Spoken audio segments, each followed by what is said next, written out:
ఎవరి కోసం ఎందుకోసం ఇది ఒక్కసారి చర్చ జరగాల్సింది. బీసీ రిజర్వేషన్స్ అన్నటువంటిది తెలంగాణని ఇవాళ స్తంభింపజేశారు. ఎవరిది? స్కూళ్ళు, కాలేజీలు, విద్యా సంస్థలు, ఇవన్నీ నడిపేది ఎవరు? బీసీలు, ఎస్సీలు, ఎస్టీలు చదువుకునేది ఆడపిల్లలే కదా. ఇప్పుడు అక్కడ ఉన్న కార్పొరేట్ హైటెక్ సిటీలో ఉన్నటువంటి కార్పొరేట్ ఆఫీసులు ఏమైనా మూతపడ్డాయా? కార్పొరేట్ సంస్థలు ఏమైనా మూతపడ్డాయా? మరి అవేమి వాళ్ళు దర్జాగానే ఉన్నారు. ఇక్కడ మనల్ని నమ్మే మన పిల్లల్ని మనం చెడగొట్టుకుంటున్నాం. పోనీ ఏమైనా జరుగుతుందా? రాజ్యాంగ సవరణ 8 సార్లు సుప్రీంకోర్టు కొట్టేసింది. రాజ్యాంగ సవరణ చేసినా చెల్లుబాటు కాదు. రాజ్యాంగ మౌలిక స్వరూపానికి విరుద్ధం 50% రిజర్వేషన్లు దాటడం అనేటటువంటి. ఎస్సీల రిజర్వేషన్ సంఖ్య తగ్గించలేరు, ఎస్టీల రిజర్వేషన్ సంఖ్య తగ్గించలేరు, బీసీల రిజర్వేషన్కి సంబంధించినటువంటిది ఆ కోట అట్లాగే ఉంటుంది. అంతకు మించి తగ్గించడం అనేటటువంటిది అసాధ్యం అన్నది న్యాయస్థానాలు వివిధ సార్లు ఇట్లాంటి అనేక రాష్ట్రాలు చేయడం, ధర్మాసనాల దగ్గరికి పోవడం 8 సార్లు కొట్టేసింది సుప్రీంకోర్టు. ఇంకెట్లా సాధ్యమవుతుంది? చేతనైతే మన ఉద్యమం ఆయా పార్టీల మీదకి తీసుకెళ్ళాలి.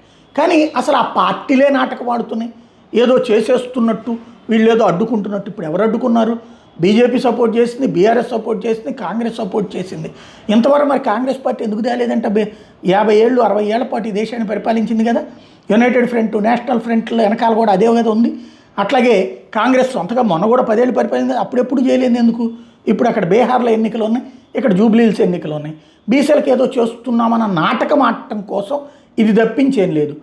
అది ఆ ట్రాప్ వేసింది కాబట్టి ఆ ట్రాప్లో పడటం కాదు, ఆ ట్రాప్లో ఎందుకులే మనం కొట్టుకోవడం, మనం తప్పనిపించుకోవడం అని చెప్పేసి వీళ్ళు మద్దతు. ఓవరాల్గా తమని తాము మోసం చేసుకుంటూ ప్రజల్ని మోసం చేస్తున్నటువంటి ఉద్యమం. చేతనైతే ప్రతి పార్టీ 42% ఇవ్వమని చెప్పండి. ముఖ్యమంత్రిని ఖచ్చితంగా ప్రతి పార్టీ బీసీనే ఇవ్వాలని చెప్పండి. 42% రేపు పొద్దున స్థానిక సంస్థలకు సంబంధించినటువంటి ఏవైతే ఉన్నాయో అంటే సీట్లతో పాటు ఇక్కడ ఉన్నాయి కదా మండల పరిషత్తులు, జిల్లా పరిషత్తులు, వాటిల్లో కంపల్సరీగా 42% బీసీలకే మండల పరిషత్ చైర్మన్గా, జిల్లా పరిషత్ చైర్మన్గా 42% వాళ్ళకేమనండి. రాజ్యసభ సీట్లు 42% వాళ్ళకేమనండి. అప్పుడు నిజమేంటో తెలుస్తుంది, నిజాయితీ ఏంటో తెలుస్తుంది. కేవలం హైడ్రామాలకు పావులుగా బీసీలను వాడడం కరెక్టా?